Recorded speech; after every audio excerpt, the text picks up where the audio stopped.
Hey guys, welcome back to the Unfiltered Gamer Kickstarter card game review. Today's game of hip-hop is called Partition, and we're going to be talking about the game Incursion .0 in the game Partition. It's a mini-game that is involved in the entire mainframe of the 3 or 4 game series, which could include more games at some point. In the game Incursion .0 by Lazy Square Games, you're going to be playing an FPS-style card game in which you're going to be getting a team of characters or players, and you're going to be adding different roles to each of those characters based on their stats. You're going to either play as the attacker or the defender, the attacker being the counter-terrorist and the defender being the terrorist. The terrorists have loaded a bomb somewhere on the field that is hidden, and the attacker is trying to find and then defuse that bomb. In order to do so, they need to be all by themselves and secure the bomb in that location that the bomb is in, and the terrorists are trying to stall them for as long as they possibly can. If in 6 rounds the bomb is not found and defused, the terrorists win. However, if it is found, the counter-terrorist unit is the winner. In the game, you're going to have a big field of units, and you're going to be able to choose which gamers got which stuff going on, as well as any of the additional partition aspect, which is going to be the different wireless mouse, or maybe this first edition red master character here, attaching them to the units. And the winner is going to be deciding the next game, as well as what is going to happen in the Partition tournament. Let's go ahead and take a look at the game and how to set it up and what is included in the game of Incursion .0. So here is Incursion .0, and as you can see, if for the Partition part of the game, you've got the 4 different characters you'll be using, or gamers you'll be using, along with their equipment and all of their stats on both sides. You're going to need 4 specific gamers for this, and if you don't have 4, you have the option of using a gamer girl or gamer guy for 1, and if you don't have enough gamers, you're going to lose. So just make sure you have at least 4. You're going to choose based on however you want who's going to be the attacker versus the defender. We'll just say that this player is the attacker here, and he's going to take these attacking units here and place them based on their stats. So this is an S unit, and he has 4 S there, so that's useful. And then you've got a W unit. This has 5 W. D's got 4 there, and there's another D for 3. So he's got all of his. And then the same would be for this character over here. Yeah, go ahead and select him as well. Here's a 5 W here, an S that's 4, a D that's 2, and a D that's 1. That's the best I can come up with there. This deck is going to be your location deck. You're going to be dealing these things out after you shuffle them up, and you're going to give 6 to the attacker, I believe, and 7 to the defender, or vice versa. It's something like that. And then you're going to make sure you give the defender all of these cards here. There's going to be cards that represent their units that are going to be hidden throughout the board, and then you're going to have all of these things here. They're going to be shattered crates, which are like good stuff, empty crates, nothing to see here. Maybe some incendiary rounds for the good guys, maybe some minefields that can hurt the good guys in some way. And you're going to go back and forth putting down locations. We'll go ahead and move these away as well. Locations are pretty simple. You're just going to go ahead and place 1 down, and you have to obey the rules of the location. It's going to be a 5x4 grid. And if one of your cards does not follow the rule, because attackers can only place here in the first zone and defenders can only place in the 4th zone, then you're going to discard those cards. And you're going to go back and forth putting down locations. And I'm just going to go ahead and do my best to put down the locations. I'll move these guys around a little bit, going back and forth. Try to follow the rules as best as possible, but you get the idea. Once all of these are placed, there's only going to be so many spots you're going to be able to fill up, and after that there's going to be some leftover spots as well. So as you can see, there's this spot that's left over, this one, and over here maybe. And there might be an entire row which is empty. Maybe it'll be like looking like something like this or whatever. But once this is all set up, you're going to check to make sure. It says this one cannot be placed in zone 2. This can only have 1 adjacent location next to it, so this wouldn't be able to be placed there. Maybe it was placed over here instead. This has to be placed in zone 4, so this character couldn't have played it because he was the attacker, so this would get discarded. In that case, if any of these locations get discarded, you're going to remove either deserted or shattered crates from the hidden objectives. After the locations have all been placed out, then you're going to have the defending player look at these different cards here and hide them around the board, so secretly placed around the board so nobody knows. Oh, so the attacker doesn't know what each of these spots is. I'm just going to go ahead and put them in randomly right now because I'm not going to be doing the full-on tactical decisions here, which you would be doing for the setup of the game. After you've gone ahead and set up all of the different locations, let's see, I think that's all of them. You can get rid of the rest of them as deserted in crates. And then that is when the game's going to start. Make sure you take all of these things, which represent the characters, just place them on each of the characters here that are assigned, just like this. And same for the other characters as well. This guy is going to go over here, here, here, and here. And because they're going to be used across the board, these will represent your characters throughout the game. You've got your action use cards here, incendiary bullets here, and these over here are going to be your damage tokens. The attacker is going to go first, and it's going to go back and forth with players moving around the board. Whenever you hit a location, you're going to flip it over and see what happens, and you're trying to figure out where the bomb is as the attacker while the defender defends it. Let's talk about a turn and how it's going to work. Okay, so we've gone ahead and set the board, as well as given every single player a character to use in the game. You have the attackers and defenders ready to go, and the attacker is going to make their first move. Now, you have to set up an order of play. You have to choose 1, 2, 3, and 4 of each of your characters, and one will start, and then second, and then third, and then fourth will go, and it's a back and forth. The enemy player doesn't actually have to do an action, which means that he can stay hidden, because his characters are hidden across the board with these different markers. The player that is attacking is trying to figure out where the bomb is, and if he can do that, he's going to win the game. On your turn, you'll be able to move 2 spaces unless you flip over one of the locations, and if you do so, that will end your action. And you also are able to attack. However, when you flip over a location and there's an enemy, that enemy gets to do a counterattack. And then you can do your action, and then they can counterattack once again. Also, if you move off of the space, we have an enemy already there, they get to counterattack as well. They're going to be using the base stats of the characters to use your attack action. So this squad leader has an S, so that means they'll be using his attacks and counterattacks with the S class of that type of skill or whatever. And each of the different ones are going to have their own unique different S, D, and W stats to use. Not only that, but you're also going to be using active abilities, and once you do that, you're going to put them on your character, and you can only use some of them are passive, you can use them through the entire game, others are only once per game, and when you put that on there, it's done. There's 6 rounds of the game. On the 3rd and the 5th round of the game, the attackers will get to respawn their characters, and on the 4th round of the game, the enemy will get to respawn his. If you're attacking, you're going to respawn on the 1st area location, and if you're defending, it's the 4th area. And you're just going to do that until eventually the game is over at the 6th round and the defenders win, or the attackers are able to find the bomb in time and defuse it, and they will win the game instead. Let's go ahead and show you the now fixed up setup of the game, as well as a couple turns. Okay, we're back to the board, and I went ahead and set these to the side so you get a better angle. You can actually see it easier, and as you can see, there's the 5x4 grid. These guys are going to come from this side. These guys are going to be hidden across the board, and when they respawn, they'll come from this side. I've also made sure that the rules follow exactly as they're supposed to be. Like this this may not be placed in zone 2, which is here, zone 1, 2, 3, and 4. This can't have C4 under it, so on and so forth. You get the idea. Now, they've went ahead and selected their order too. It'll be SDDW, and over here it'll be DSWD. And so the first thing that's going to happen is he's going to get to use his character. He's going to take his little character marker. He can enter on any of these locations. He can move 2 spaces if he wants. He can't move diagonally. And if he moves onto a location that has something there, he'll have to flip it over. So if he wanted to go to this barbed wire, not only does it say when you enter the location, and by revealing it, you're going to take a wound, but also that it can it can only have one adjacent location in the same zone. So he'll go to this location, we'll flip this barbed wire over, incendiary rounds. He's going to take his 1 damage, and then the rounds over here, it says, okay, this soldier that reveals this location gains incendiary rounds, granting them +2 dice for the rest of the match. Awesome, the squad leader just got incendiary rounds. That's really cool. But now he's going to head and flip that over. He's done. Now I am the enemy, and I get to go ahead and select, if I want, to reveal any enemies in any of the locations. Like I said before, there are secretly hidden units all around the board, like here's a squad leader. And I can go ahead and reveal them, but I have to reveal them in order, so like Spec Ops would be next. Maybe I don't want to, though. Maybe I'm just waiting for the perfect time to do some counterattacks, so I can choose to pass, which is that's what I'm going to do for this round. Next is going to be the turn, I should say. Next is going to be the Spec Ops character. They can go ahead and enter somewhere, so maybe they'll enter the trenches here, +1 die for defense soldiers, +1 die for soldiers on the offense after this location is secured.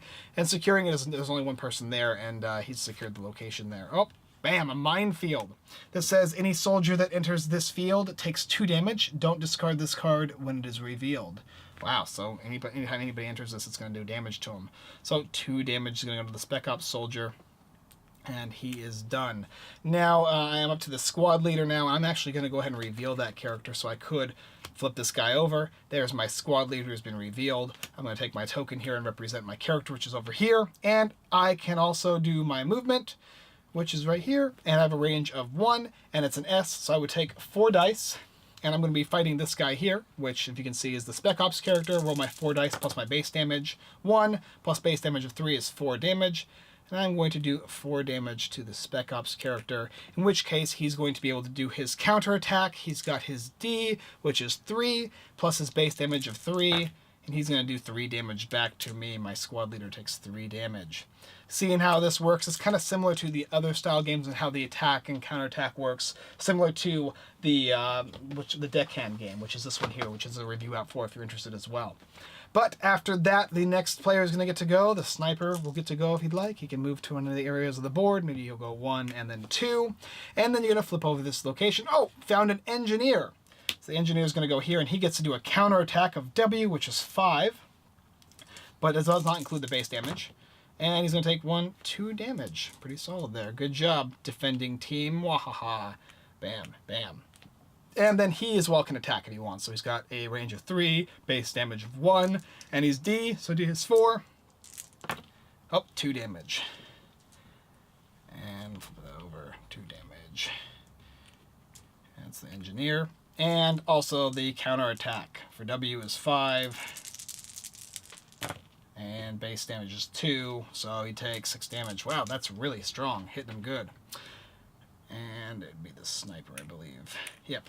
And so we go back and forth, and players are going to keep moving their characters around to different locations, and they're trying to find, so 1, 2, or sorry, be the next character be this guy here, and they're just trying to find the bomb. So the bomb is over here, right? And this is the nuclear device here. These guys have to get on this location and be the last and be the only person there.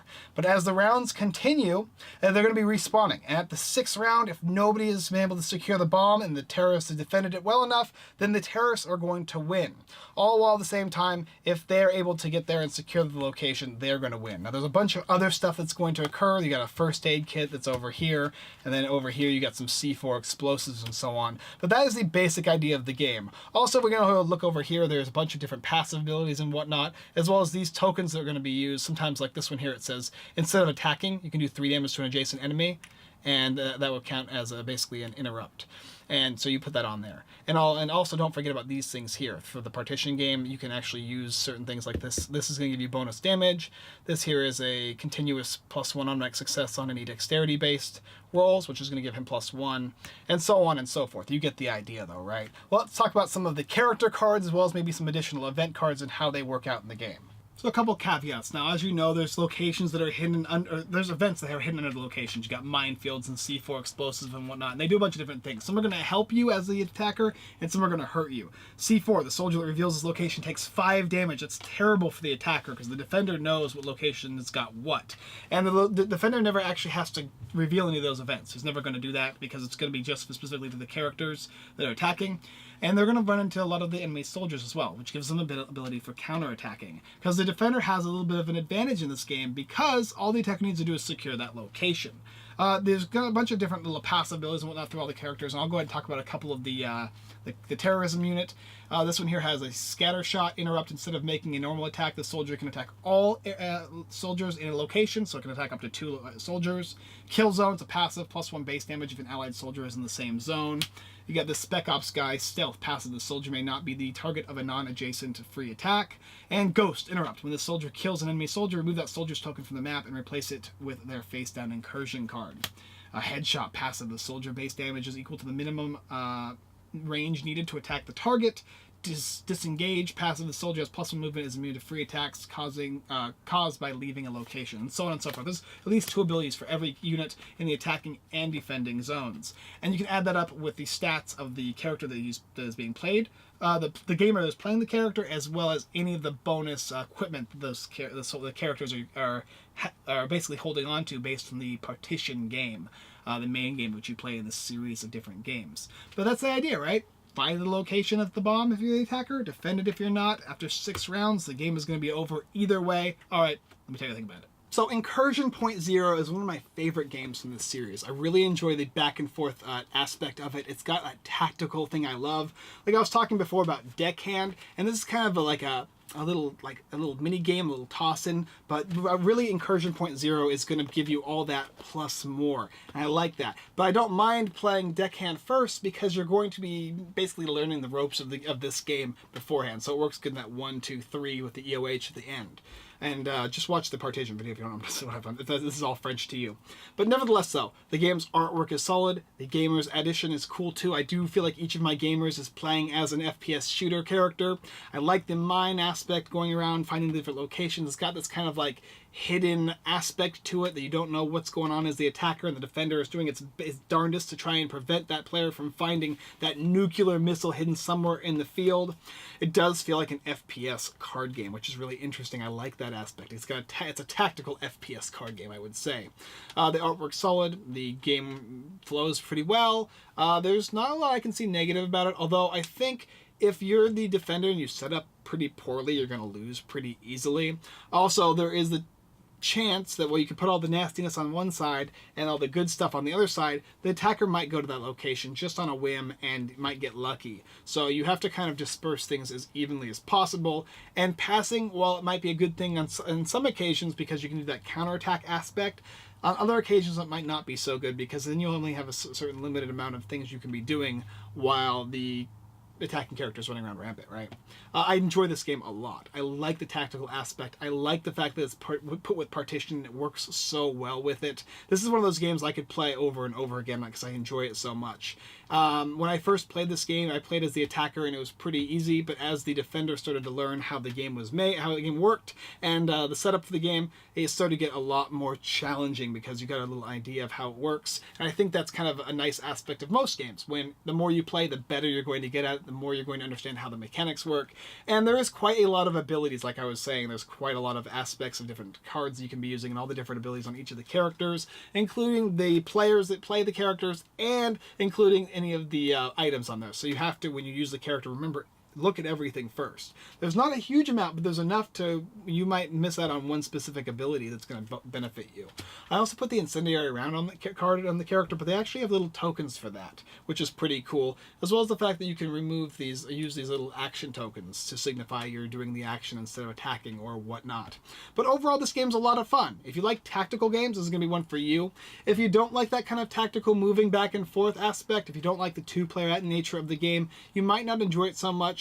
But it does have that tournament setting for additional players where you could have somebody playing Partition, Incursion, or maybe EOH, and so you can have a multiple kind of like tournament thing. It does work like that. But overall, it's very enjoyable. I really like this game. I would definitely suggest you check it out if it sounds even remotely interesting. Alright guys, thanks for watching another Unfiltered Gamer Kickstarter card game review. If you like this game, go ahead and check it out, as well as the rest of the Partition tournament series of games, EOH, Deckhand, and then this one, of course. There might be even more, and I like the fact that you can, I'm hoping to see some more stuff put in this game. I want to see more teams and whatnot. Really cool, though. Also, go ahead and check out our website, unfilteredgamer.com. Tons of blog posts, giveaways, Kickstarter lists, and more. Please subscribe. We do really appreciate when you do that. It helps us out tremendously, as well as checking out our friends at everythingboardgames.com, the giveaway geek, and my personal friend Ferdinand, the cardboard stacker, who does great work on tutorials and Kickstarter stuff like that. Alright guys, well that's all I've got for this one. Check out the rest of the series on YouTube. Should be all together if you're interested in this game. The tournament series is pretty interesting nonetheless. Alright guys, I'll see you later.